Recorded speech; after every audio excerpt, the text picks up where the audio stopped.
warahmatullahi wabarakatuh. Bismillahirrahmanirrahim. Innal hamdalillah nahmaduhu wa nasta'inuhu wa nastahdihi wa nastaghfiruh. Wa na'udzu billahi min shururi anfusina wa min sayyiati a'malina. Man yahdihillahu fala mudilla lahu wa man yudlilhu fala hadiya lahu. Ashhadu an la ilaha illallah wahdahu la syarika lah. Wa ashhadu anna sayyidana Muhammadan abduhu wa rasuluh. Allahumma salli wa sallim wa barik ala habibina wa sayyidina Muhammad wa ala alihi wa ashabihi wa ala man sara ala nahjihi ila yaumiddin, amma ba'd. Yang saya hormati seluruh jawatan kuasa pengurusan Baitus Salam, muslimin dan muslimat, para pencinta ilmu yang dirahmati Allah sekalian. Pertamanya kita panjatkan syukur kepada Allah Subhanahu wa taala kerana pada malam ini kita dapat bersama berkumpul di dalam dewan kita ini bagi kita meneruskan majlis pengajian sirah kita secara bulanan pada meringkaskan kitab Zadul Ma'ad fi Hadi Khairil Ibadi sallallahu alaihi wasallam, yang mana kitab ini atau buku ini telah diterjemahkan dan diringkaskan hadirin dan hadirat oleh seorang ulama yang merupakan pensyarah di Jamiah Al-Malik Saud di Arab Saudi, Ahmad bin Osman Al-Mazyad, Al-Ustaz Dr. Ahmad bin Osman Al-Mazyad, yang telah meringkaskan kitab Zadul Ma'ad fi Hadi Khairil Ibadi sallallahu alaihi wasallam yang dikaryakan oleh Al-Imamul Jalil Syamsuddin Ibn Qayyim Al-Jauziyah rahimahullahu ta'ala. Dan perbahasan kita pada malam ni kita nak sambung sedikit sahaja lagi berkenaan dengan witir, hadirin dan hadirat, atau yang lebih tepatnya kunut witir. Faslun fi hadihi sallallahu alaihi wasallam fi kunutil witri wa du'a'i ba'dah. Fasal berkenaan dengan petunjuk Nabi sallallahu alaihi wasallam tentang kunut witir dan berdoa selepas witir. Itu makna dia. Dan petunjuk Nabi pada kunut witir dan petunjuk Nabi sallallahu alaihi wasallam pada doa selepas witir. Doa selepas witir.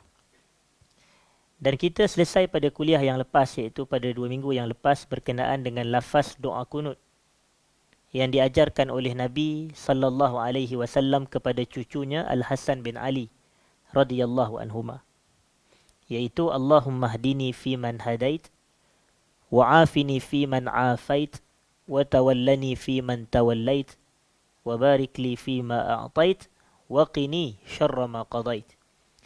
فإنك تقضي ولا يقضى عليك وإنه لا يزل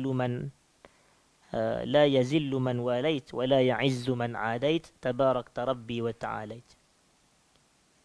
Dan kemudian pada malam ni hadirin dan hadirat, kita nak melihat tentang apakah yang dibaca oleh Nabi sallallahu alaihi wasallam selepas witir, iaitu selepas selesai solat witir. وقد روى أبو داود والترمذي والنسائي من حديث علي بن أبي طالب رضي الله عنه. Al-Imam Abu Dawud, Al-Imam Tirmizi dan Al-Imam Nasai. Ini semua adalah ashabus sunan, pemilik kitab-kitab sunan yang masyhur itu, iaitu Al-Imam Abu Dawud As-Sajastani, Al-Imam At-Tirmizi, Muhammad bin Surah At-Tirmizi, dan Al-Imam Nasai rahimahullah. Abu Dawud ada Sunan Abi Dawud, At-Tirmizi ada Jami' At-Tirmizi, dan juga An-Nasai ada Sunan An-Nasai, hadirin dan hadirat. Dan ketiga-tiga ulama besar dalam bidang hadis ini, mereka meriwayatkan daripada seorang sahabat Nabi sallallahu alaihi wasallam yang namanya Ali bin Abi Talib bin Abdul Muttalib. Yang mana kita tahu Sayyidina Ali adalah sepupu Nabi sallallahu alaihi wasallam. Bapaknya bernama Abu Talib ataupun Abdul Manaf ibnu Abdul Muttalib. Abu Talib tu nama dia Abdul Manaf, hadirin dan hadirat, bin Abdul Muttalib. Dan Ali adalah sepupu kepada Nabi sallallahu alaihi wasallam. Dalam masa yang sama, Sayyidina Ali adalah menantu Nabi sallallahu alaihi wasallam, kerana beliau berkahwin dengan anak perempuan Nabi yang namanya Fatimah binti Rasulillah sallallahu alaihi wasallam. Apa kata Sayyidina Ali? Beliau menyatakan, anna Rasulullah sallallahu alaihi wasallam kana yaqulu fi akhir witrih. Nabi sallallahu alaihi wasallam membaca pada penghujung witir baginda. Dan dahulu kita pernah ulas dan kita pernah kupas bahawasanya penghujung witir ni atau penghujung salat ni, dia boleh jadi sebelum salam dan dia boleh jadi selepas salam. Ingat tak perbahasan kita berkenaan dengan doa yang diajar oleh Nabi sallallahu alaihi wasallam kepada Sayyidina Muaz bin Jabal radhiyallahu anhu. Nabi kata, ya Muaz, wahai Muaz, la tada'anna fi duburi kulli salatin min an taqul, janganlah kamu meninggalkan pada penghujung setiap salat daripada kamu membaca Allahumma a'inni ala zikrika wa syukrika wa husni ibadatik. Ya Allah, bantulah aku untuk zikir kepada kamu, syukur kepada nikmatmu dan bantulah aku untuk elok dalam beribadah kepadamu. Jadi maksud penghujung salat di situ difahami dengan dua terjemahan dan dua tafsiran. Yang pertama, penghujung salat maknanya adalah sebelum salam. Maknanya selepas kita baca selawat Ibrahimiyah sebagai contoh. Allahumma salli ala Muhammad wa ala ali Muhammad kama sallaita ala Ibrahim wa ala ali Ibrahim. Sehinggalah sampai kepada penghujung selawat hadirin dan hadirat, iaitu innaka hamidum majid. Innaka hamidum majid. Jadi selepas selesai selawat Ibrahimiyah pada salat kita tu, kita pun dianjurkan, disunatkan membaca beberapa doa. Antaranya Allahumma inni a'udzubika min azabil qabr wa min azabin nar wa min fitnatil mahya wal mamat wa min fitnatil masihid dajjal. Allahumma inni a'udzubika minal ma'thami wal maghram. Kemudian kita dianjurkan untuk membaca doa yang diajar tadi oleh Nabi sallallahu alaihi wasallam, Allahumma a'inni ala zikrika wa syukrika wa husni ibadati.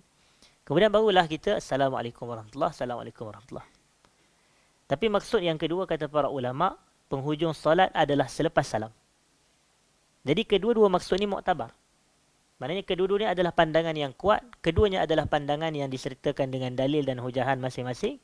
Jadi kita katakan difahami daripada perkataan penghujung salat ni atau penghujung witir ni, maknanya sama ada sebelum selesai witir, iaitu sebelum dia bagi salam, dan yang keduanya adalah selepas baginda selesai salat witir. Hadirin dan hadirat. Iaitu kata Ali radhiyallahu anhu, anna Rasulullah sallallahu alaihi wasallam kana yaqulu fi akhir witrih. Nabi menyatakan pada penghujung witir. Ialah, apa dia penghujung witir? Sebelum salam ke selepas salam? Allahumma inni a'udzu biridhaka min sakhatik wa bimu'afatika min uqubatik wa a'udzu bika minka la uhsi sana'an 'alaika anta kama asnaita 'ala nafsik. Yang ni adalah hadis yang sahih yang diriwayatkan daripada Nabi sallallahu alaihi wasallam. Nabi membacanya pada penghujung witir, pada penghujung witir. Terjemahan dia, Allahumma inni a'udzu biridhaka min sakhatik. Ya Allah, aku mohon perlindungan dengan redha-Mu daripada murka-Mu. Wa bimu'afatika min uqubatik. Aku mohon perlindungan dengan sifat pemaaf-Mu daripada hukuman dan azab-Mu. Wa a'udzu bika minka. Aku mohon perlindungan kepadamu daripada dirimu sendiri, ya Allah. Allah ni syadidul azab, yang maha keras dan yang maha kuat azab seksaannya. La uhsi sana'an alaik. Tidak mampu aku menghitung pujian kepadamu. Tidak mampu menghitung pujian kepadamu. Macam mana kita nak hitung pujian? Pujian ni biasanya selepas datangnya nikmat. Betul tak? Kita puji Allah selepas kita mendapat nikmat. Tapi soalannya, kita mampu tak hitung nikmat kita kepada nikmat Allah kepada kita? Tak mampu. Jadi kalau kita tak mampu nak hitung nikmat Allah kepada kita, macam mana kita boleh menghitung pujian kita kepada Allah? Tak boleh hitung. Tak tercapai pun. Sebab Allah kata dalam Quran, wa in ta'uddu ni'matallahi la tuhsuha. Sekiranya kamu hitung nikmat Allah kepada kamu, la tuhsuha, kamu pasti tidak akan dapat menghitungnya. Jadi Nabi pun kata, la uhsi sana'an alaik. Atas faktor itulah, sebahagian besar dari kalangan ulama, mereka cenderung bahawasanya nama Allah sebenarnya tidak terhitung jumlahnya. Asma'ullahil husna tu, jumlahnya tidak terhad kepada 99 sahaja. Bahkan lebih daripada itu. Semua nama yang baik adalah milik Allah. Kenapa saya katakan begitu? Nama Allah dan sifat Allah ni, nama Allah dan sifat Allah ni, menggambarkan ciri terpuji pada Allah. Betul tak? Contohnya Ar-Razzaq, yang maha memberi rezeki. Kan sifat terpuji tu. Al-Wahhab yang maha memberi, Al-Fattah yang maha membuka, dan Al-Ghafur yang maha mengampun, At-Tawwab yang maha memberi taubat. Semua ni kita puji Allah. Maknanya bila kita sebut nama Allah, kita puji Allah. Tapi bila Nabi SAW kata, La uhsi sana'an alaik, aku tak mampu hitung pujian kepadamu, di situ menggambarkan nama Allah pun tidak terhitung. Itu makna dia. Nama Allah pun jumlahnya tidak terhitung. Lebih banyak daripada 99 Asma'ul Husna itu, hadirin dan hadirat. Sebab itu, di sini, para ulama' mengatakan nama Allah tu tidak terhitung. Atas alasan Nabi kata, La uhsi sana'an alaik. Aku tak mampu menghitung pujian kepadamu. Bila kita sebut nama Allah, kita memuji Allah. Jadi kalaulah kita ini tidak dapat menghitung pujian kepada Allah, maknanya nama Allah juga tidak terhitung. Itulah kefahaman dia, hadirin dan hadirat. Dan ini disebutkan oleh Alamatul Syekh Abdul Razak Al-Badar Ibnu Abdul Muhsin Al-Abbad Hafizahumallahu ta'ala. Maknanya Syekh Abdul Razak Al-Badar Hafizahullah, di dalam kitabnya Fiqh Al-Asma'il Husna, dalam kitabnya Fiqhul Asma'i, Fiqhul Asma'il Husna, hadirin dan hadirat, Fiqh Al-Asma'ul Husna. Jadi saya nak balik kepada doa ni, doa yang Nabi baca pada penghujung witir. Allahumma inni a'udzu biridhaka min sakhatik wa bimu'afatika min uqubatik wa a'udzu bika minka la uhsi sana'an 'alaika anta kama asnaita 'ala nafsik. Jadi ini adalah doa yang dibaca oleh Nabi sallallahu alaihi wasallam pada penghujung witir. Kemudian disebutkan oleh Ibnul Qayyim rahmatullahi alaih, wa fi ihda riwayat lin-Nasa'i. Dalam salah satu riwayat oleh Al-Imam An-Nasa'i, maknanya Al-Imam An-Nasa'i meriwayatkan hadis ini dengan banyak riwayat.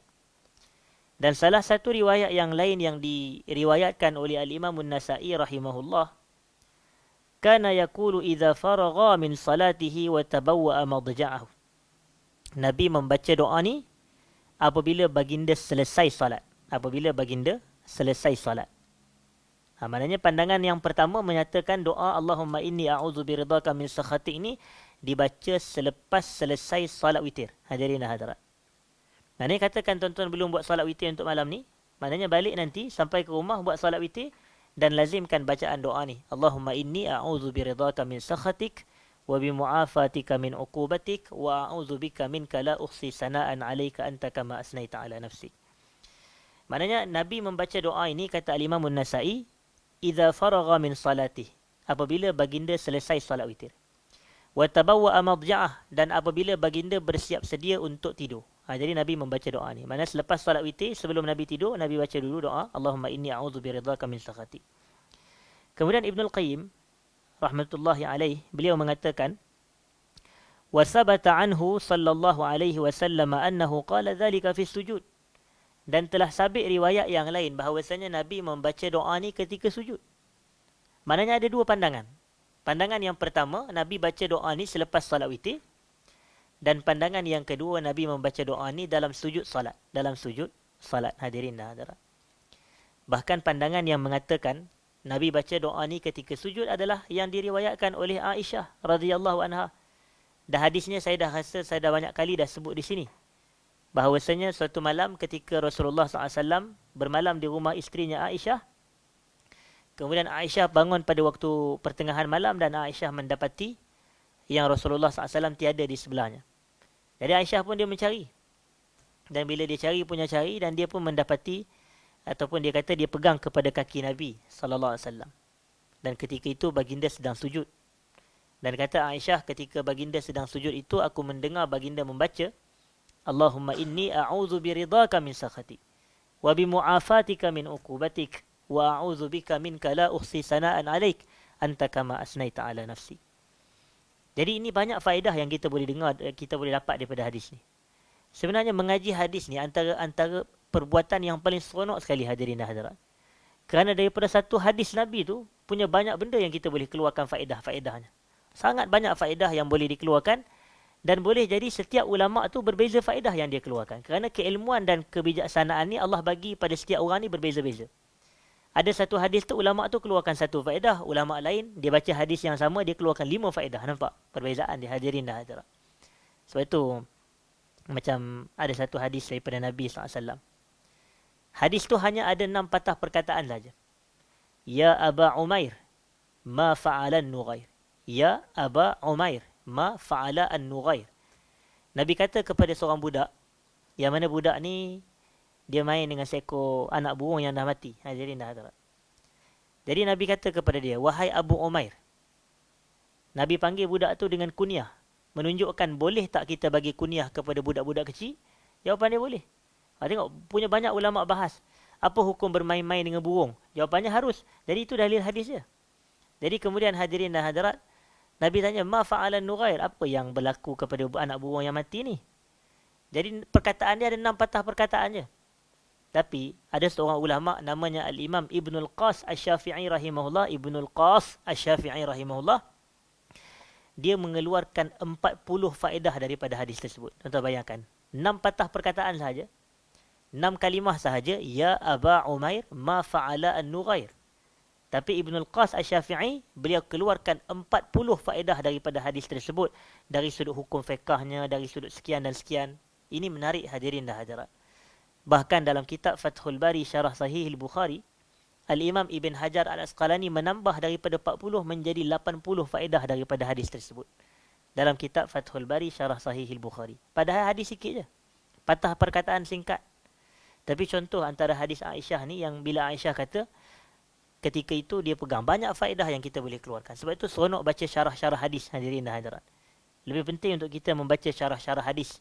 Tambahnya mudah-mudah difahami dan mudah dibacanya lah. Baik. Antaranya contoh, kan ada ulama bahas tentang isu persentuhan kulit antara suami dan isteri. Jadi ketika itu Aisyah kan dia pegang kaki Nabi sallallahu alaihi wasallam. Jadi ini pun antara dalil yang digunakan pakai menunjukkan persentuhan suami isteri tidak membatalkan wuduk. Sebab Aisyah pegang kaki Nabi ketika Nabi sedang salat. Tapi dia jawab balik oleh orang yang kata batal wuduk. Sebab dia kata Nabi mungkin pakai stokin, dia kata begitu. Ataupun ketika itu Aisyah mungkin tersentuh bukan pada kaki Nabi, tapi mungkin pada kain Nabi, pada pakaian Nabi. Jadi ada kepahaman, tapi itu adalah salah satu dalil yang digunakan pakai. Maknanya ada berlaku persentuhan. Aisyah kata aku sentuh Nabi. Dan antara faedah lain yang boleh keluar daripada hadis tersebut, hadirin dan hadirat, adalah Aisyah kata aku mendengar Nabi baca ketika sujud. Menunjukkan bacaan-bacaan dalam salat ni adalah bacaan lidah, bukan bacaan hati. Sebab Aisyah dengar bacaan lidah tu. Aisyah kata, aku mendengar baginda membaca ketika sujud, Allahumma inni a'udzu biridhaka min sakhatik. Kalau Nabi baca adalah hati, macam mana pula Aisyah boleh dengar? Jadi itu menunjukkan ini adalah bacaan apa? Bacaan lidah. Jadi setiap bacaan kita dalam salat hendaklah dibaca di lidah. Tak kiralah bacaan tu hukum dia wajib macam rukun qauli yang 5 tu, ataupun bacaan tu hukum dia sunat. Macam kita kata doa iftitah, ataupun a'udzubillah minasyaitanirrajim, ataupun amin selepas al-Fatihah, ataupun surah selepas Al-Fatihah, ataupun bacaan zikir ketika rokok, ketika i'tidal, ketika sujud, ketika duduk antara dua sujud. Semua itu adalah hukum dia sunat, hadirin dan hadirat. Tapi dibaca di lidah. Jadi itu dalil dia, bahawasanya bacaan-bacaan salat ni dibaca di lidah. Tak kiralah hukum dia wajib, tak kiralah hukum dia sunat.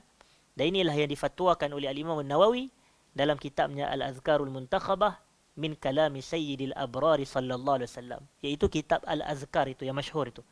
Imam Nawawi kata, tidak dianggap zikir sebagai dibaca sehinggalah ia dibaca di lidah, hadirin dan hadirat. Sama ada yang wajib seperti rukun qauli yang 6 tu, saya betulkan, rukun qauli yang 5 tu, dan juga sunat-sunat yang lain di dalam salat dari sudut bacaan, hadirin dan hadirat. Baik. Kemudian selesai yang perbahasan tersebut, jadi kedua-duanya ada pandangan. Lalu Imam Ibnul Qayyim, cara dia nak harmonikan macam mana? Dia kata ada pandangan yang sebut Nabi baca doa tu selepas salat. Dan ada pandangan yang menyebut Nabi membaca doa tersebut dalam sujud. Bila dalam sujud ni maknanya dalam salat lah. Maknanya sebelum selesai salat. Lalu kata Ibnul Qayyim selaku penulis kitab, فَلَعَلَّهُ قَالَهُ فِي الصَّلَاةِ وَبَعْدَهَا. Boleh jadi Nabi membacanya pada dua-dua keadaan. Dalam salat pun Nabi baca, di luar salat pun Nabi baca. Apa salahnya membaca banyak kali sebelum salat dan selepas salat? Macam dengan contoh yang saya sebutkan tadi, Allahumma a'inni ala zikrika wa syukrika wa husni ibadatik. Kenapa kita nak bergaduh, nak baca sebelum salam ke selepas salam sehingga jadi kontroversi ke, sehingga jadi begitu hangat ke perbalahan? Tak. Kenapa tak baca dua-dua je? Maksudnya, sebelum salam baca Allahumma a'inni ala zikrika. Sebab hadis ni hadis sahih, bukan hadis palsu. Hadis sahih ni baca je lah bila-bila masa. Baca sebelum salam, Allahumma a'inni ala zikrika wa syukrika wa husni ibadatik. Dan selepas salam pun Baca juga Allahumma a'inni ala zikrika wa syukrika wa husni ibadati. Bahkan menepati kedua-dua pandangan para ulama. Sebab itu kata para ulama, al-khuruju minal khilafi mustahabbun. Keluar daripada khilaf adalah sangat digalakkan, hadirin dan hadirat. Jadi kalau kita baca sebelum salam dan kita baca selepas salam, dua-dua kita dapat, hadirin dan hadirat. Macam itulah kefahaman kita. Baik. Wa dzakara al-Hakimu fil Mustadraki min hadits Ibn Abbas radhiyallahu anhuma. Al-Imam al-Hakim, Abu Abdullah al-Hakim an-Naisaburi rahimahullah, dalam kitabnya Al-Mustadrak ala Sahihain, beliau meriwayatkan sebuah hadis daripada Ibnu Abbas. Ini pun seorang lagi sepupu Nabi sallallahu alaihi wasallam. Tadi Ali, hadis tadi, Allahumma inni a'udzu biridhaka min sakhati, itu riwayat Ali. Tapi ini adalah riwayat Abdullah ibnu Abbas radhiyallahu anhuma. Dan Al-Abbas bin Abdul Muttalib adalah bapa saudara Nabi sallallahu alaihi wasallam. Macam tadi Abu Talib bin Abdul Muttalib adalah bapa saudara Nabi. Jadi Ibnu Abbas adalah sepupu kepada Nabi sallallahu alaihi wasallam. Beliau mengatakan, fi salatin Nabi sallallahu alaihi wasallam wa witri. Ibnu Abbas menceritakan salat Nabi dan witir Nabi. Summa autara, kemudian Nabi pun melakukan salat witir. Falamma qada salatahu, sebaik sahaja baginda selesai salat witir, sami'tuhu yaqul, aku mendengar baginda membaca. Siapa kata ni? Ibnu Abbas.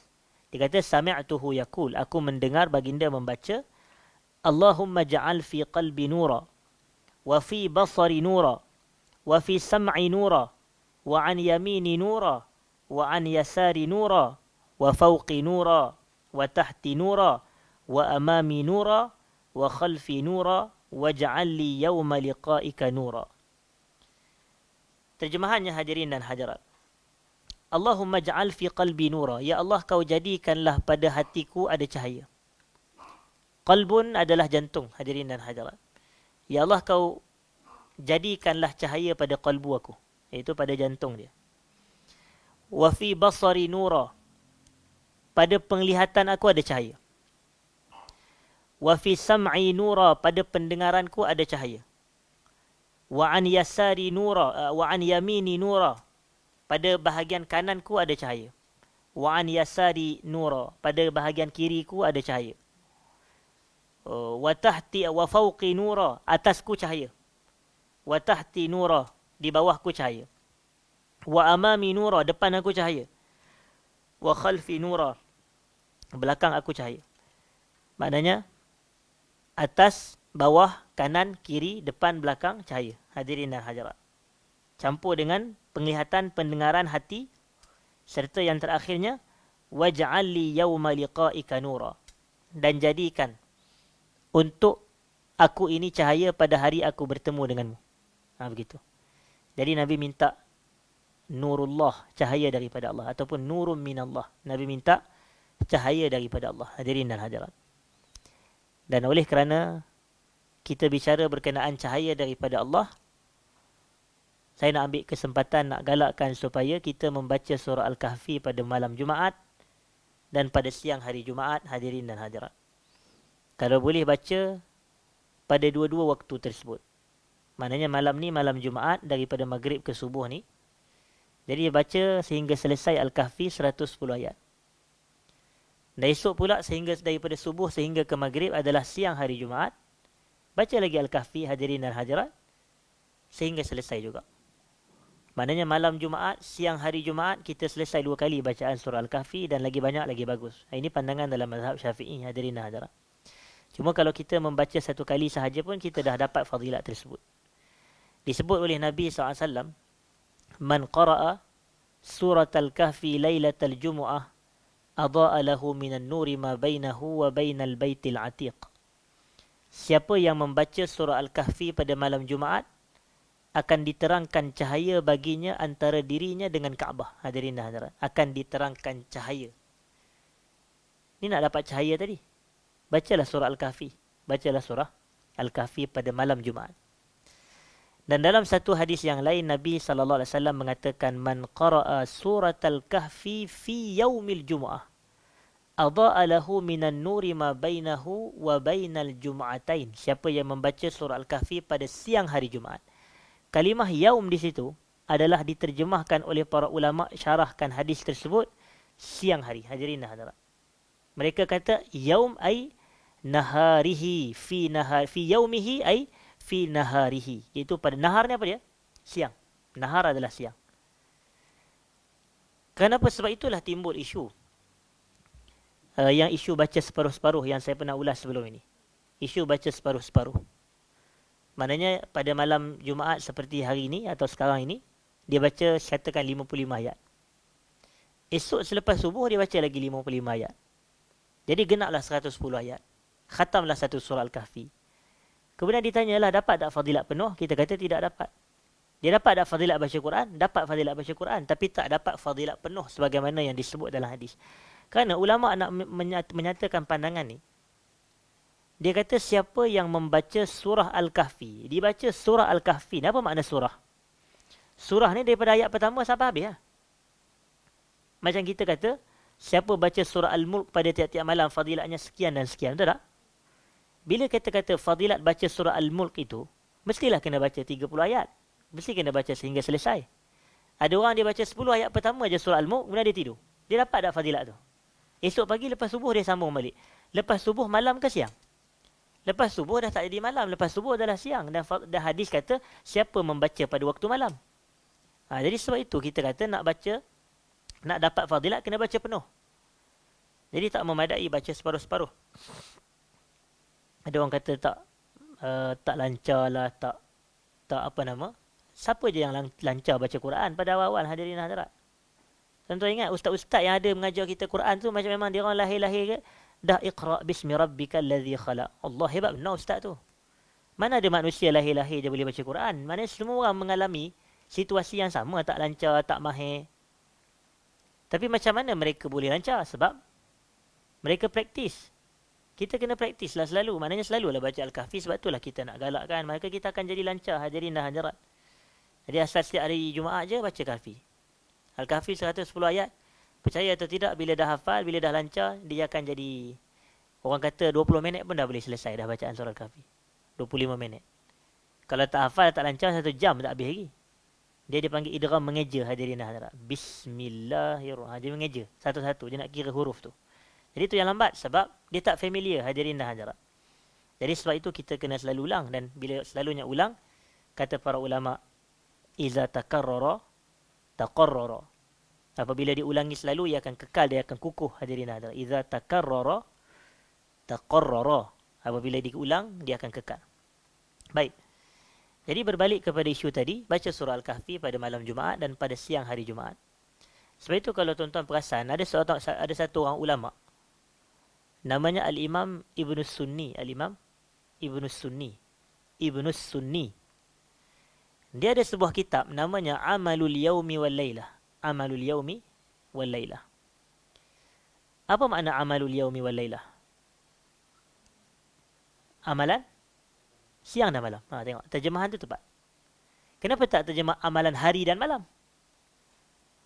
Betul tak? Ya, sebab ada orang kata yaum tu hari.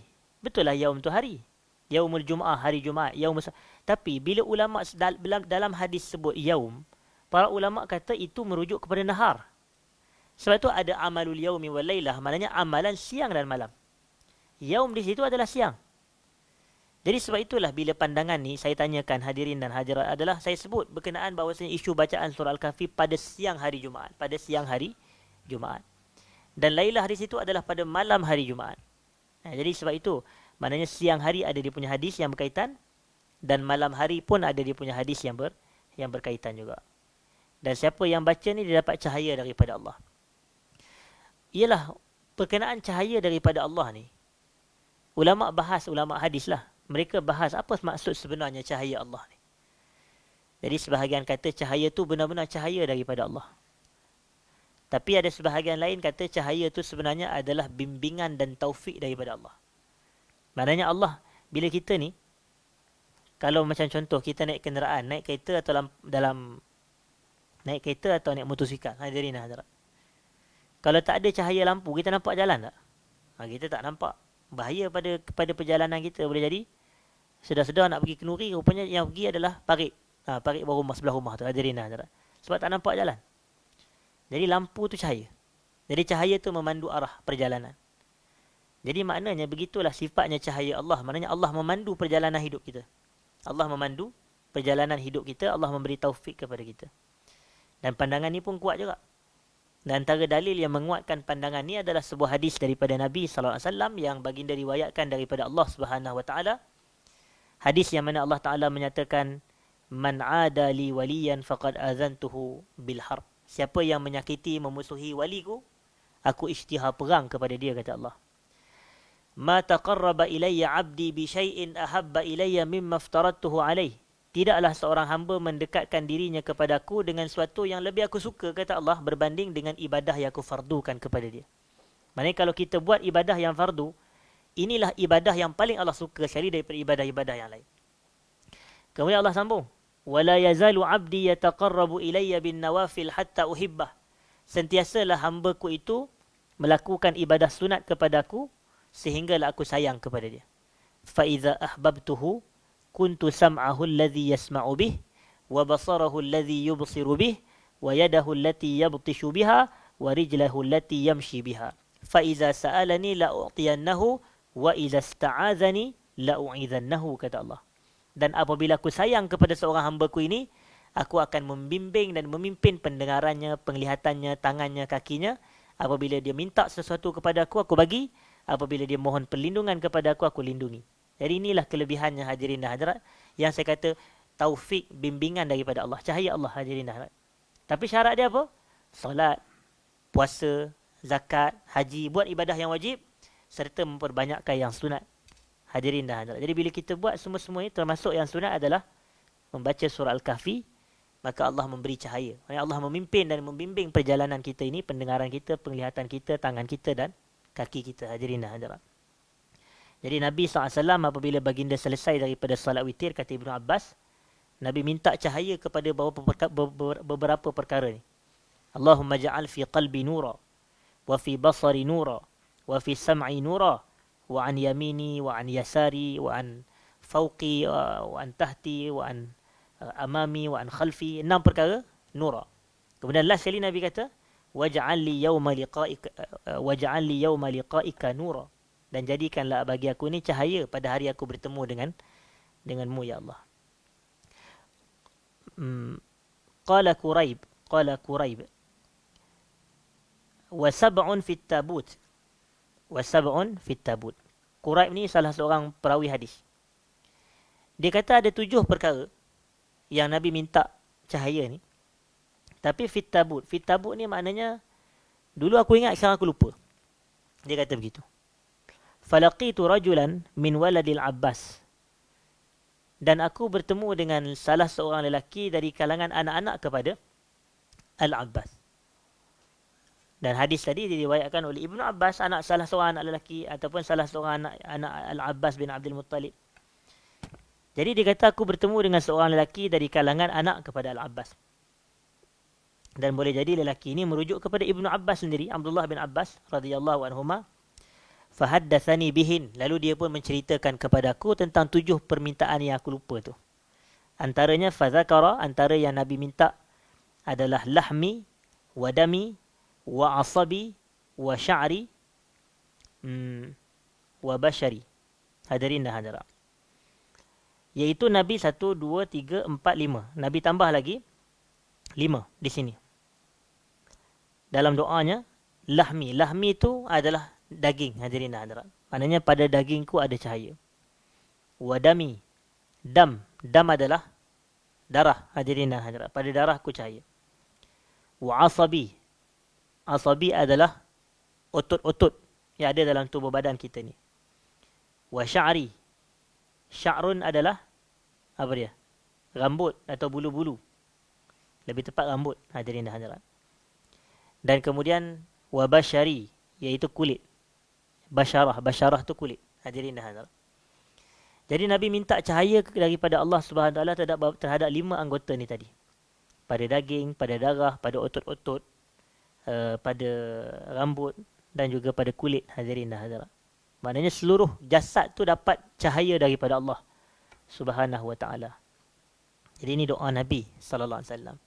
Dia macam Nabi doa ketika rokok yang kita bahas dahulu dalam bab salat. Allahumma laka raka'tu wa bika amantu wa laka aslamtu khasha'a laka sam'i wa basari wa mukhi wa 'idhami wa asabi. Allahumma laka raka'tu, ya Allah kepadamu aku rukuk. Wa bika amantu, denganmu aku beriman. Wa laka aslamtu, kepadamu aku berserah diri.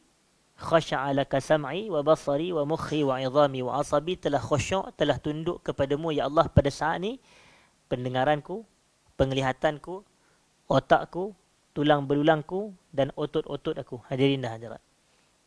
Ini semua ni didoakan oleh Nabi SAW. Dan ada riwayat dalam Sunan An-Nasa'i fi hadzal hadis berkenaan dengan hadis ini, wa kana yaqulu fi sujudih, bahwasanya semua doa ni yang kita kata Allahumma ja'al fi qalbi nura ini tadi, semua ni ada riwayat menyebutkan ia dibaca di dalam sujud. Maknanya ada dua riwayat. Riwayat Ibnu Abbas dikata Nabi baca selepas salat. Tapi ada satu riwayat yang lain dalam Sunan An-Nasa'i, Nabi membaca doa ni di dalam sujud. Maknanya di dalam salat. Hadirin dan hadirat. Jadi nak menggabungkan antara dua riwayat, kita baca je pada dua-dua situasi.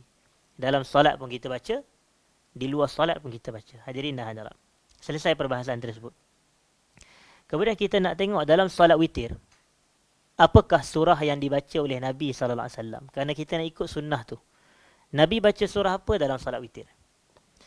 Waqad zakara Abu Dawud wa Nasa'i min hadithi Ubay bin Ka'b qala kana Rasulullah sallallahu alaihi wasallam yaqra'u fil witir.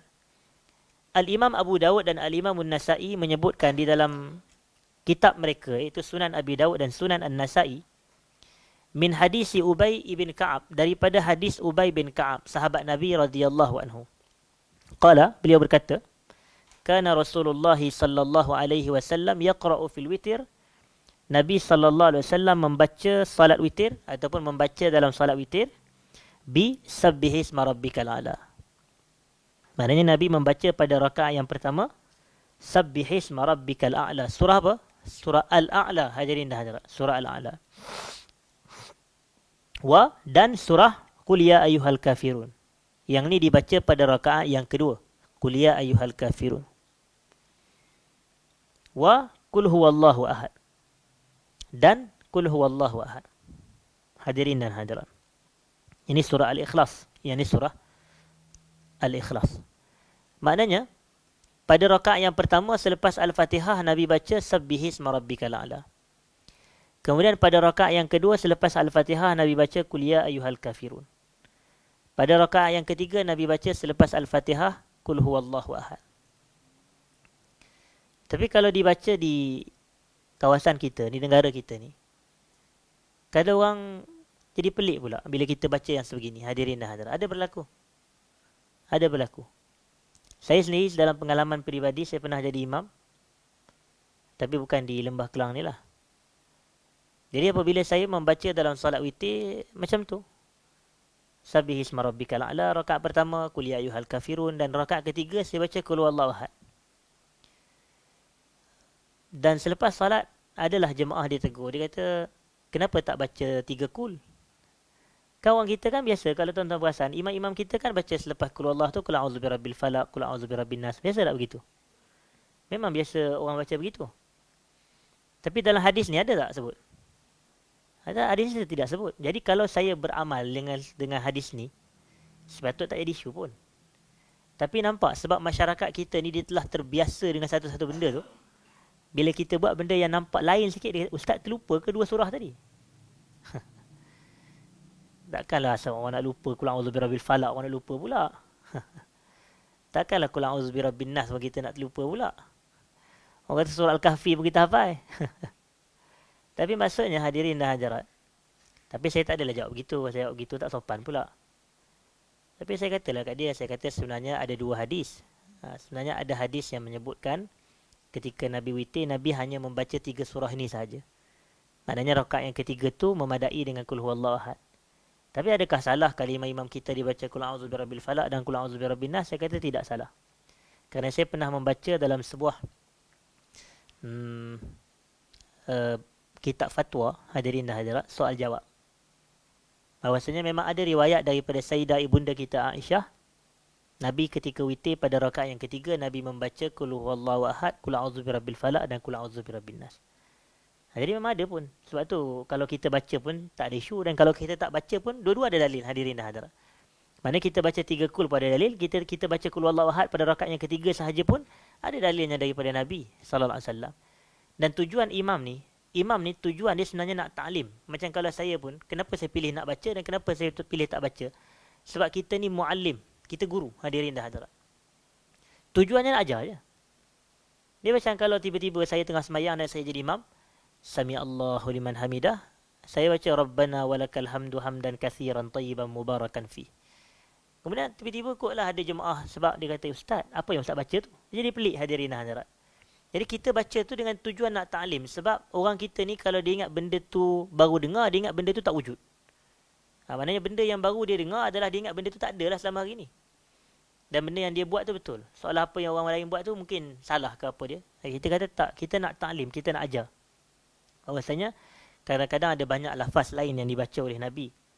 Dan ada banyak cara lain yang dibaca oleh Nabi sallallahu alaihi wasallam. Jadi kita lah siapa lagi nak ajar? Kalau bukan imam-imam, betul tak? Mestilah peranan imam-imam salat nak mendidik. Sebab itu imam kena ada ilmu dalam memimpin salat.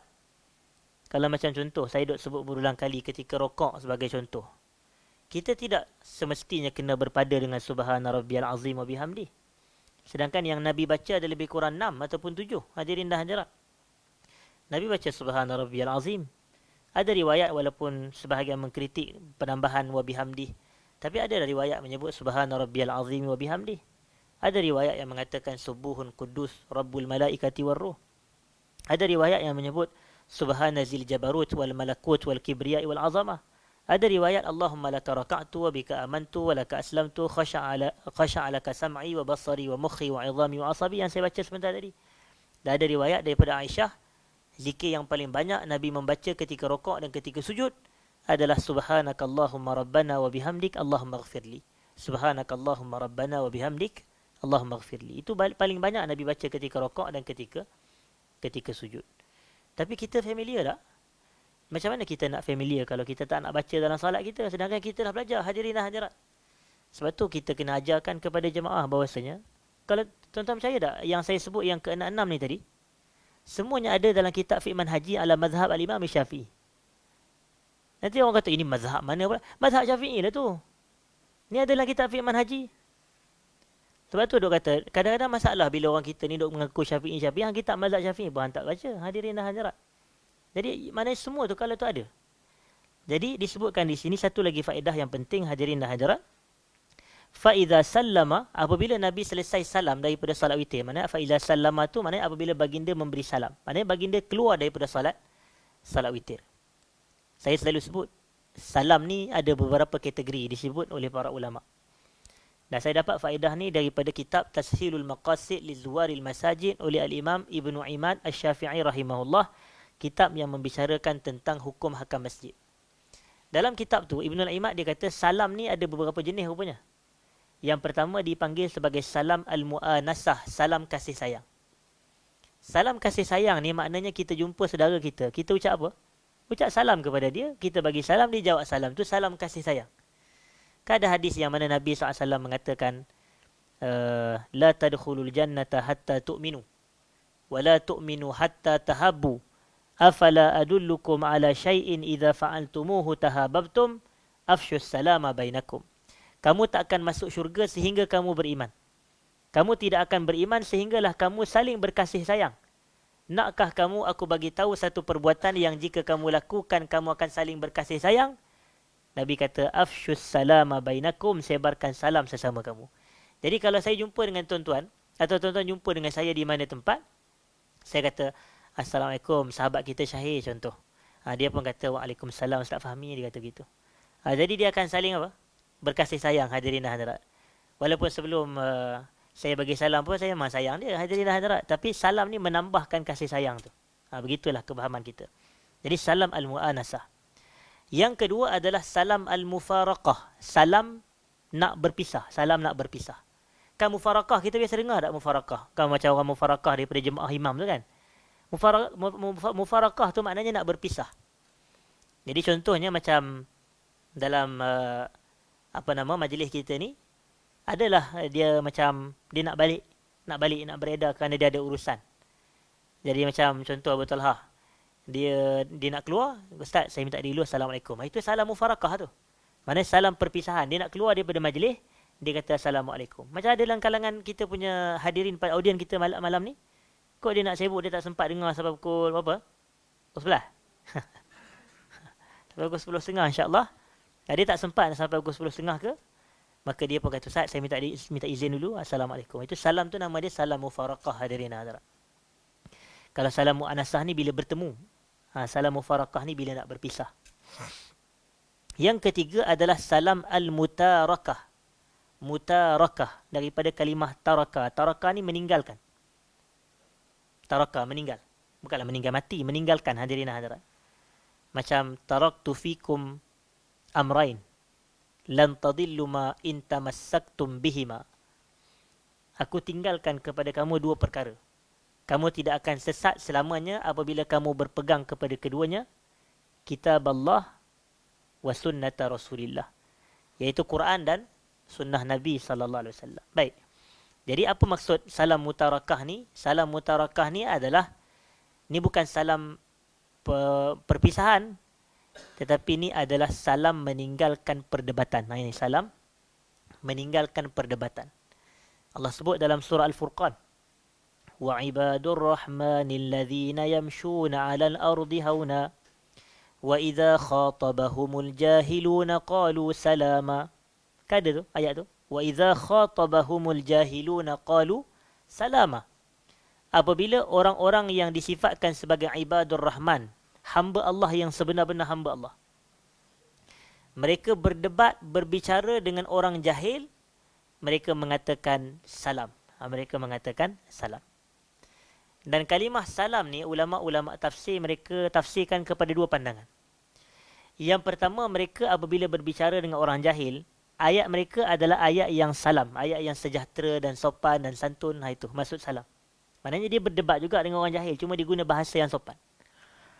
Tapi pandangan yang kedua adalah pandangan yang selalu kita dengar. Salam di situ adalah bila dia dengar sahaja orang berjahil tu cakap dengan dia, orang nak berbelah dengan dia, dalam keadaan dia tu tak apa ni, jahil. Jadi orang yang sebenar-benar hamba Allah ni, dia akan kata, minta maaf tuan, saya nak elakkan perbalahan, assalamualaikum. Itu namanya salam mutarakah. Dia meninggalkan perdebatan, hadirin dan hadirat.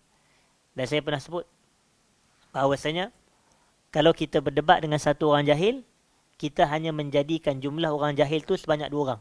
Itulah sebab dia. Kita kena elakkan berdebat dengan orang jahil. Sebab asalnya yang jahil tu seorang je. Tapi kalau kita berdebat dengan dia juga, kita jahil. Hadirin dan hadirat. Kita hanya menambahkan jumlah orang jahil.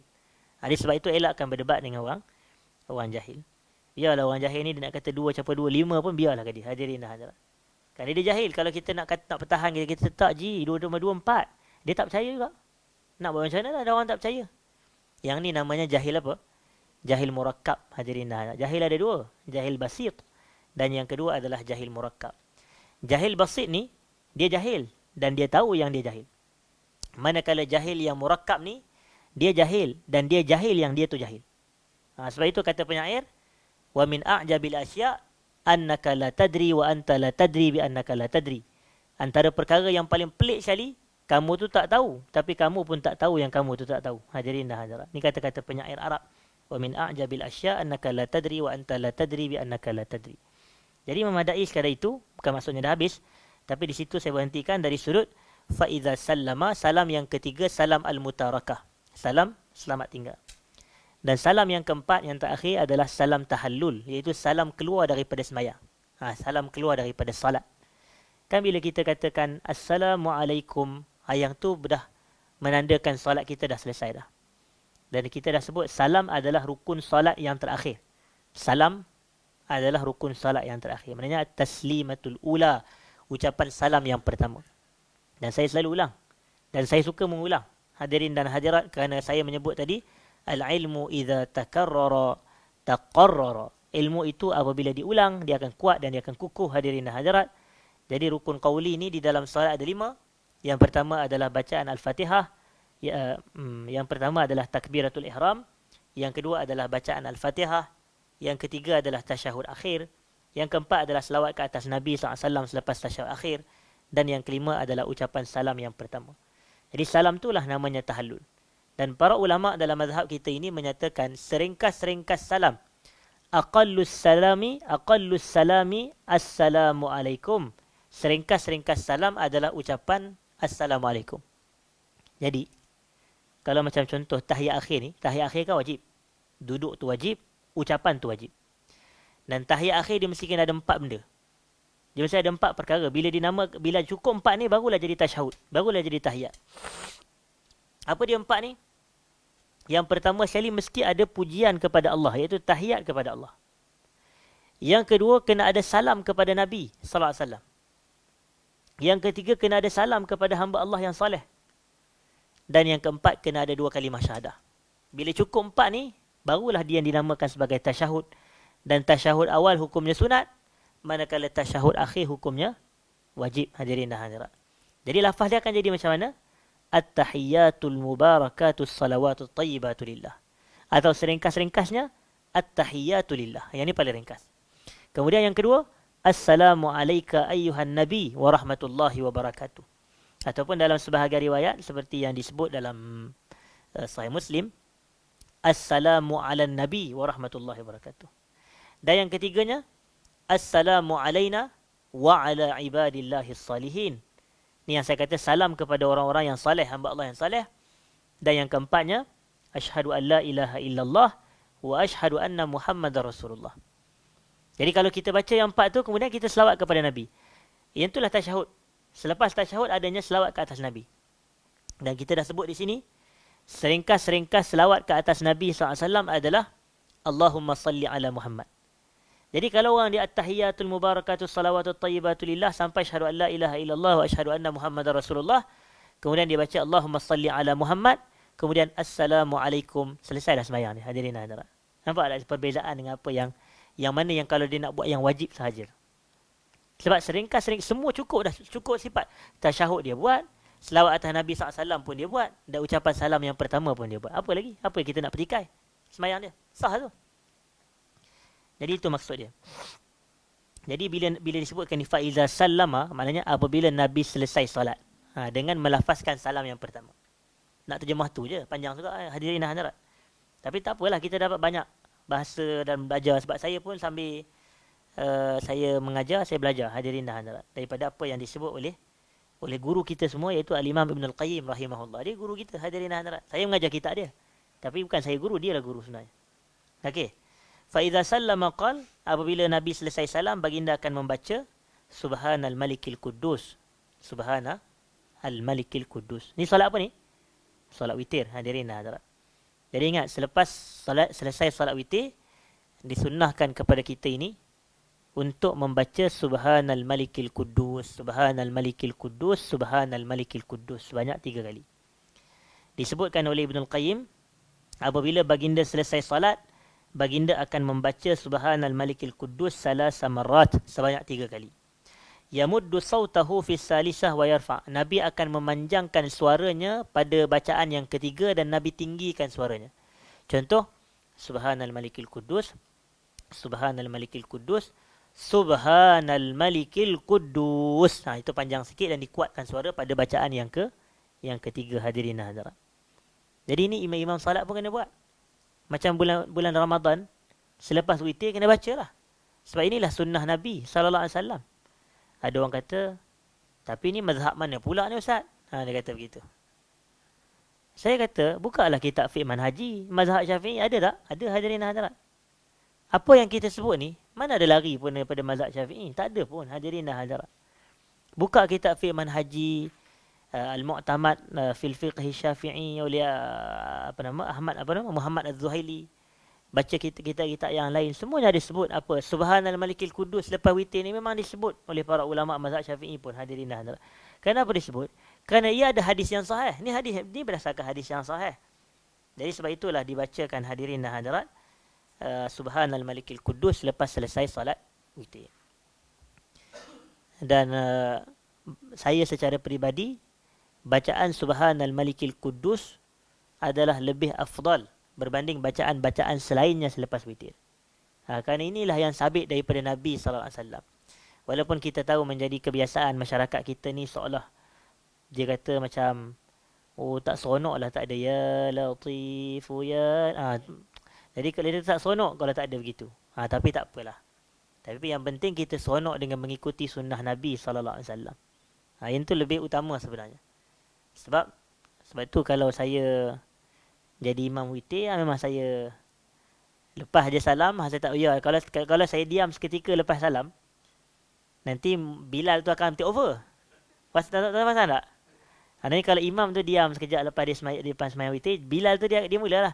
Ya, jadi sebab tu saya kalau saya jadi imam tarawih dan imam witir, sebelum orang nak ya apa pun, saya dah subhanal malikil kudus, subhanal malikil kudus, subhanal malikil kudus. Kemudian saya baca doa, hadirin hadirat. Tak ada sebab lah kenapa saya baca doa, walaupun dia orang kata mana pula sunnah baca doa. Saya kena baca doa, hadirin hadirat. Selagi saya tak baca doa, selagi tu akan ada lagi gangguan-gangguan tu. Mana ada, bukanlah gangguan, sambungan-sambungan tu. Jadi maknanya bila kita dah baca doa, dah tamat dah. Hadirin hadirat, itu fiqh dia. Dan bacaan doa selepas solat ni pun adalah sandarannya daripada Quran. Fa'idha faragta fansab. Apabila kamu telah selesai salat, hendaklah kamu berdoa, hadirin dan hadirat. Dan bila kita memimpin doa, tak salah. Yang menjadi isu yang perbezaannya adalah membaca zikir secara suara yang serentak, beramai-ramai. Itu isu yang mukhtalaf, yang diperselisihkan. Tapi ada pun imam memimpin bacaan doa, tak sepatut jadi isu, hadirin dan hadirat. Dan benda itu tidak dilakukan berulang kali lah. Maknanya benda itu bukan dilakukan selalu. Kalau saya jadi imam, adakah saya ni tiap-tiap hari jadi imam? Tak. Maknanya saya jadi imam waktu tu je. Sebab kerja saya bukan imam. Saya ni penceramah, hadirin dan hadirat. Cuma kadang biasalah orang dia dengar ustaz ni ceramah sedap, mesti suara dia sedap. Itu saya yang kata lah, hadirin. Saya tak tahu dia kata macam mana. Tapi dia suruh, biasanya orang tolak kita jadi imam. Jadi begitulah, hadirin. Sebab kadang kita kena mengajar juga fiqh ni.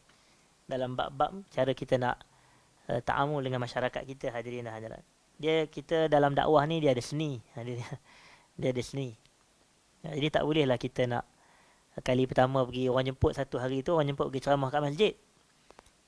Jadi kita bila orang jemput ceramah, orang suruh jadi imam. Lepas jadi imam kita nak buat keras kepala pula, itu tak nak, ini tak nak. Lepas tu kita pun gaduh. Pasal dia masjid ni tak jemput aku ceramah dah. Dah ceramah tak ada seni. Ataupun hang dalam bab nak jadi imam hang tak ada fiqh. Saya tak sebut siapa-siapa, hadirin, semua nasihat untuk saya. Sebab kita ni kena memastikan dakwah kita ni ada kelangsungan yang lama, hadirin ada. Tapi kita pun tahu dalam kelangsungan-kelangsungan ni kita tak nak kepada kontroversi. Kerana kontroversi ni akan membantutkan dakwah. Jadi sebab itu kita kena ada hikmah, kena ada seni. Hadirin dan hadirat dalam dakwah. Dalam lama kelamaan insya-Allah makin lama makin ramai yang akan menerima dakwah kita ini. Baik. Kemudian kita nak sambung sedikit, hadirin dan hadirat yang saya muliakan, sebelum kita tutup. Ini fasal yang ke-13.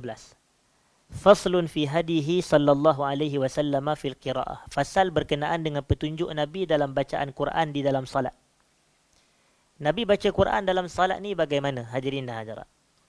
Wa kana sallallahu alaihi wasallam yaqta'u qira'atahu wa yaqifu 'inda kulli ayah. Nabi ni memutus-mutuskan bacaan ayat. Dan Nabi berhenti pada setiap satu ayat.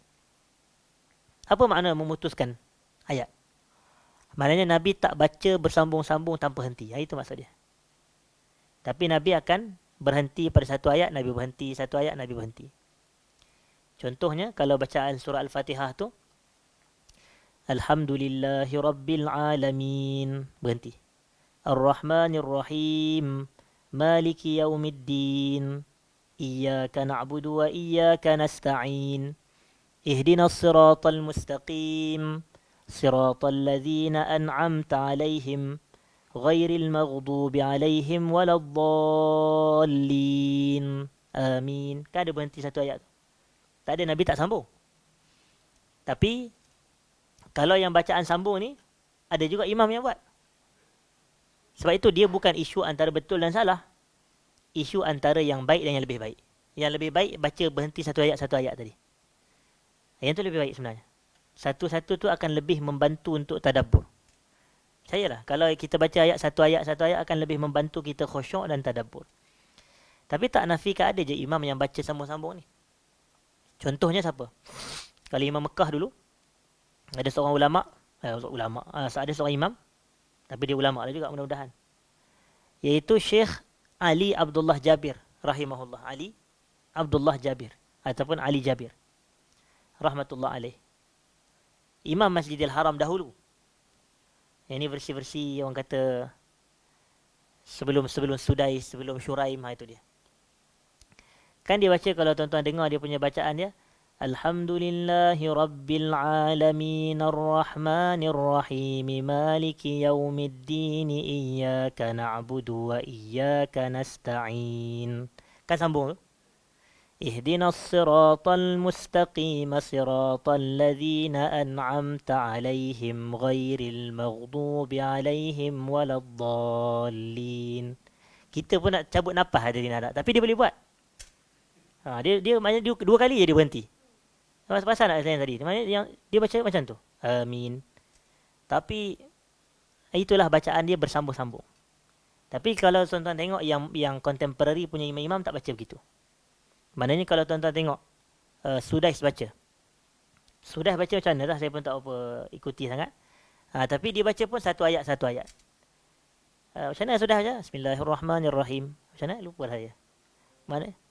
Macam tu. Alhamdulillahi Rabbil Alamin. Betul ya? Ar-Rahmanir-Rahim. Betul ke sudah gitu? Itu macam itu komedi kan. Tapi lupa dah saya menunjukkan saya tak apa dengar sangat sudah baca. Maaf. Tapi ada imam kita ni yang di Malaysia ni ada ikut Syekh Sudah tu, boleh dengar Ustaz nama Syukri Ali. Ustaz Syukri Ali. Dia ada hafizahullah. Dia ada baca begitu. Hadirin dah adalah. Jadi Sudah baca satu ayat. Dan Syuraim pun baca satu ayat. Dan syekh-syekh yang contemporary sekarang ni, siapa nama, macam Johani, Syekh Bandar Balilah, si siapa nama yang Mekah ni, Mahir Ma'ikli Mishari Syekh Fasih, dia jadi imam Mekah ke? Ni Yasir Dosari. Yasir Dosari. Itu baca, saya rasa baca satu-satu ayat. Saya Yasir tu saya tak dengar sangat. Tapi itu maknanya lalulah juga dekat tilawah tu hadirin dah. Cuma kebiasaan yang moden ni dia baca satu ayat. Gitu. Kecuali ajaibnya tu lah tadi si siapa nama Ali Jabir tu. Tak tahulah macam mana datang nafas dia. Kalau ikut badan dia agak besar juga tu. Tapi kalau saya baca tadi pun nak semput dah hadirin. Tapi begitulah, maknanya Nabi SAW dia baca, Nabi akan berhenti di setiap satu ayat. Bismillahirrahmanirrahim. Begitu. Satu ayat. Wa zakara az-Zuhri anna qira'ata Rasulillah sallallahu alaihi wasallam kanat ayatan ayah. Al-Imam az-Zuhri rahimahullah menyatakan, Al-Imam az-Zuhri ni ulama besar dalam hadis. Itu Abu Bakar Muhammad bin Abdullah bin Shihab az-Zuhri rahimahullah. Al-Imam az-Zuhri ataupun Muhammad bin Shihab az-Zuhri rahmatullah alaih. Ulama besar dalam bidang hadis. Beliau menyatakan bacaan Rasulullah kanat ayatan ayah. Nabi membaca surah ni atau membaca Quran ni satu ayat. Dan kata Ibn Al-Qayyim, wa hadha huwa al-afdal. Cara sebegini adalah yang paling afdal.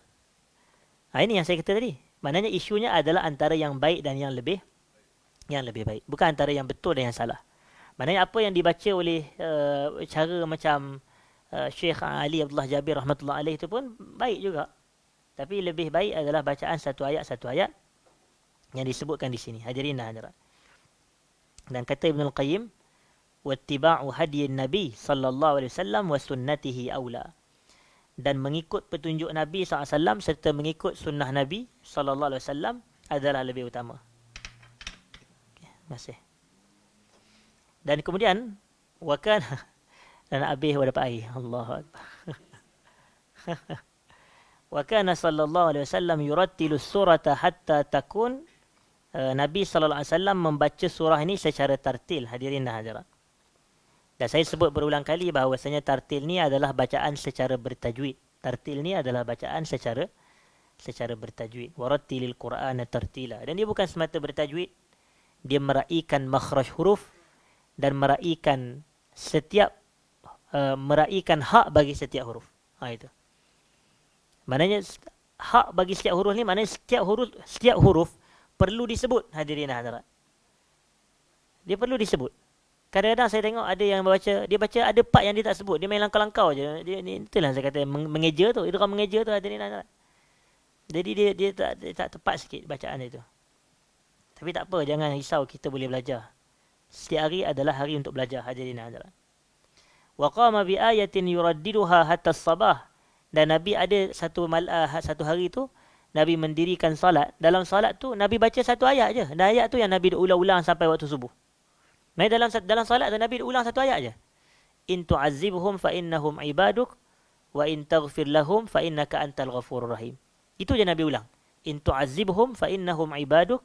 Kalau kau azab mereka, mereka adalah hamba-Mu ya Allah. Wa in taghfir lahum, tapi kalau kau ampunkan mereka, fa innaka antal ghafurur rahim, kau adalah Tuhan yang Maha Pengampun lagi Maha Penyayang. Ulang dalam satu rakaat. Hadirin hadirat. Jadi itulah dalil yang menunjukkan kita boleh membaca satu ayat berulang kali dalam solat. Boleh. Hatta kalau macam contoh, macam kita baca dalam surah Yusuf, kata-kata Nabi Yaqub, dia kata innama ashku bathi wa huzni ila Allah wa a'lamu minallahi ma la ta'lamun. Jadi kalau kita pun tengah baca tu dalam keadaan kita pun tengah sedih juga, ulang innama ashku bathi wa huzni ila Allah wa a'lamu minallahi ma ta'lamun. Ulang innama ashku bathi wa huzni ila Allah wa a'lamu minallahi ma la ta'lamun. Terjemahan dia, aku mengadu kesedihan dan duka citaku kepada Allah. Itu maknanya aku mengadu kesedihan. Ulang 2-3 kali, hadirin dan hadirat. Yang ni sebab bila ulang adanya tadabbur. Begitu. Maknanya kita ulang sampai ada penghayatan, hadirin dan hadirat. Gitulah. Wa qad ikhtalafa an-nasu fil afdali min at-tartil wa qillatil qira'ah aw as-sur'ati ma'a kasratil qira'ah ayyuhuma afdal. Para ulama berbeza pandangan tentang yang manakah yang lebih afdal. Kita baca secara tartil tapi ayat yang kita baca tu kurang, atau kita baca laju-laju dan bila kita baca laju lagi banyak ayat yang kita baca. Itu makna dia. Betul tak? Kalau lagi laju kita baca, lagi banyak ayat kita baca. Tapi kalau kita baca pun tartil, maknanya nak raikan macam teliti. Kalau tuan-tuan nak tengok contoh tartil ni, cuba buka YouTube tu dengar Mahmud bin Khalil Al-Husari. Mahmud bin Khalil Al-Husari, Syekh Al-Husari. Orang kata qari Mesir. Atau Syekh Abdul Basit. Tapi cuba dengar yang Al-Husari punya bacaan. Satu-satu dia baca, hadirin hadirat. Dia baca satu sampai saya dengar tu, saya ingat masa zaman saya degree dahulu, hadirin hadirat, kami ni diwajibkan untuk hafal 6 juzuk yang terakhir tu. Maknanya 6 juzuk yang terakhir daripada Quran. Daripada juzuk macam contohlah daripada juzuk yang ke-24 sampai ke juzuk 30. Begitulah, lebih kurang begitulah, hadirin hadirat. Jadi antara cara saya nak kuatkan hafalan, saya dengar bacaan Husari ni. Masa tu pun Husari tu dah meninggal dah, sekarang petah lagi, hadirin hadirat. Dah lama benar meninggalnya. Tapi pahala bacaan Quran tu mengalir. Masa saya tahun 3 tahun 4 dulu, tahun 2014 2015. Sekarang ni dah nak masuk 2024 dah. Kat 10 tahun dah, hadirin hadirat. Jadi ketika itu dengan saya dengar bacaan tu, saya boleh hafal. Maksudnya kita menghafal semata sebab dengar je cara orang baca. Dia baca, saya dengar. Lepas tu dia akan kuat hafalan kita. Sebab dia baca satu-satu. Bila baca satu-satu, baru masuk hati, hadirin hadirat. Ni dia baca laju-laju ni nak kerja apa? Sakit perut ke? Kalau sakit perut, jangan baca Quran. Pergilah selesai dulu, hajat. Jadi maksud saya adalah baca tu biar baca satu-satu, biar kita rasa dia baru masuk dalam hati kita. Barulah dia datang. Baru khusyuk tu, hadirin hadirat. Jadi ini baru jadi indah. Ini nak baca laju-laju macam tengah-tengah imam kita, tak tahu apa dia kejarnya. Kalau sakit perut jangan jadi imam. Bagilah orang yang tak sakit perut. Hadirin hadirat. Jadi sebab dia baca, kalau tuan-tuan perhatikan macam bulan Ramadan yang lepas. Kita ni tarawih ni nak seronok. Nak solat tu khusyuk. Kadang nak baca laju. Apa dia kejarnya? Orang kata tak lari moreh dikejar, hadirin hadirat. Orang simpan untuk imam ni, jangan risau. Baik. Mungkin dia kejar moreh kan maknya. Okey, jadi yang mana lebih afdal? Kita baca secara tartil tapi ayat tu sikit saja, ataupun kita baca laju-laju tapi bacaan surah tu banyak atau bacaan ayat tu banyak. Maka ada dijawab oleh Ibnu Qayyim di sini, Ibnu Qayyim di sini. Was-sawabu fil mas'alati ayuqal, pandangan yang tepat dalam isu ni kita kata begini. Inna thawaba qira'ati tartili wat tadabburi ajallu wa arfa'u qadran. Sesungguhnya ganjaran pahala kalau kita baca secara tartil dan kita baca secara tadabbur jauh lebih besar dan lebih tinggi dari sudut tingkatan dan kedudukan. Maknanya kalau kita baca tartil, bacaan tartil ni biasanya memang akan lambat. Bismillahirrahmanirrahim. Dia baca gitu contoh. Ini macam Husari baca lah. Dia baca satu, tapi sebutan tu punya makhraj huruf dia tu punya orang kata punya sedap lah kalau kita kata dengar. Saya ni kalau bab Quran ni Husari tu antara paling tinggi lah hadirin hadirat. Mahmud bin Khalil Al-Husari ni rahmatullah alaih. Husari. Jadi kita tengok satu-satu baca. Bila dia baca tu kita nampak yang ni memang versi tartil punya bacaan. Kemudian dia sambung, Ibn Al-Qayyim sambung, dia kata wasawaba kasratil qiraati aktsaru adadan. Tapi kalau kita baca banyak sekaligus tapi tidak tartil, maknanya bacaan macam contohlah kan. Bismillahirrahmanirrahim. Alhamdulillahirabbil alamin. Arrahmanirrahim. Maliki yaumiddin. Kan dia baca laju tu. Iyyaka na'budu wa iyyaka nasta'in. Ihdinas siratal mustaqim. Siratal ladzina an'amta 'alaihim ghairil maghdubi 'alaihim waladdallin. Tapi dia baca laju-laju. Contoh, wa ibadur rahmanil ladzina yamshuna 'alal ardi hauna. Kan tu laju tu. Tapi bila dia laju dia akan banyak. Tapi yang tu adakah tak meraihkan tajwid? Raikan tajwid juga. Cuma dia baca laju. Cuma dia tidak tartil dan tidak tadabbur. Maknanya tadabbur ni maknanya bacaan dia slow-slow sikit. Hadirin dan hadirat. Jadi, pahala bacaan yang ni lebih banyak. Tapi dari sudut kemuliaan, kedudukan dan pahala yang tinggi disebut tartil tu lebih besar. Hadirin dan hadirat. Dan dikatakan di sini, wa fi sahihil Bukhari an Qatadah. Dalam sahih Bukhari daripada Qatadah. Qatadah ni adalah tabi'in. Qala, beliau berkata, Sa'altu Anasan, aku bertanya kepada Anas. Anas ni adalah Anas bin Malik, khadam Nabi SAW. Dia menjadi khadam Nabi selama 10 tahun. Lamanya hadirin dan hadirat. An qiraatin Nabi, tentang bagaimana Nabi membaca Quran. Maka kata Anas bin Malik, kana yamuddu maddan. Yamuddu maddan ni Nabi baca tu panjang-panjang. Hadirin dan hadirat. Mat ni macam Alhamdulillahi Rabbil Alamin. Yang tu. Dia itu yamuddu maddan. Dia panjangkan yang tu tadi. Macam kalau kita panjangkan mat pada Allah, dia akan jadi Allahu Akbar. Yang tu ada mat yang panjang. Maknanya dipanjangkan. Pada mat asli tu dipanjangkan. Allahu Akbar. Macam tu. Jadi dimatkan. Jadi macam kalau kita kata Subhanal Malikil Quddus tu kan, Nabi mat kan. Jadi dia akan jadi lafaz dia, bacaan dia Subhanal Malikil Quddus. Itu. Dia ada yamuddu maddan. Itu makna dia. Wa kana Rasulullah sallallahu alaihi wasallam yusirru bil qiraati fi salatil laili tarah wa yajharu biha tarah wa yutilu al qiyam tarah wa yukhaffifuhu tarah. Nabi sallallahu alaihi wasallam kadang-kala membaca bacaan dengan nada yang perlahan di dalam salat malam. Maknanya kadang-kadang salat malam Nabi tak baca kuat macam kita sembahyang tarawih, tidak. Dan kadang-kadang Nabi membaca secara jahar. Begitu. Maknanya kadang-kadang Nabi baca kuat, kadang-kadang Nabi tidak baca tidak kuat. Kadang-kadang Nabi membaca secara kuat, kadang Nabi baca secara perlahan. Dan kadang-kala Nabi melamakan solat malam. Nabi memanjangkan solat malam. Kadang-kadang Nabi lama solat malam. Wa yukhaffifuhu tarah. Dan kadang-kala Nabi meringkaskan. Maknanya Nabi menunjukkan Nabi ni dia tidak, dalam bab-bab ibadat ni, Nabi biasanya Nabi fleksibel. Sebab Nabi tahu yang perbuatan baginda akan menjadi ikutan. Jadi kalau tuan-tuan bayangkan, Nabi bukan tak mampu nak solat panjang tiap-tiap malam, boleh. Tapi Nabi takut dan khawatir kalau umat dia nanti tak mampu. Sebab Nabi ni banyak keadaan, Nabi fikir pasal umat. Hadirin dan hadirat. Kan ada hadis, laula an asyqa ala ummati la amartuhum bisiwaki 'inda kulli salah. Kalaulah aku tidak risaukan akan membebankan umat aku akan perintahkan mereka untuk bersiwak setiap kali nak sembahyang. Tapi Nabi takut perbuatan tu akan menyebabkan umat Nabi ni akan rasa apa? Rasa berat, rasa payah. Padahal nak siwak je pun, hadirin hadirat. Bukan nak suruh kapak. Bukan nak suruh tebang pokok. Itu susah lah sikit. Ni nak suruh bersiwak. Hadirin dan hadirat. Sebelum solat. Tu pun Nabi kata, aku risau. Takut nak membebankan umat. Jadi Nabi ni SAW perbuatan sebab itulah antara hikmah.